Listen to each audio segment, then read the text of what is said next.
Hey Bubble and Nocode community. You are on ADDX Nocode channel, and today we will show how to create light, dark bubble website themes that adjusts automatically to user's browser, or can be switched by toggle, as well as setting up the darkness of bubble interface with our Auto Dark Mode plugin. To start, go to the Bubble Marketplace and install Auto Dark Mode in desired application.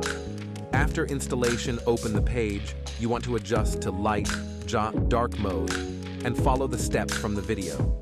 If you need any support regarding this or other ADDX plugin, feel free to ask in comment section or find us on addxnocode.com.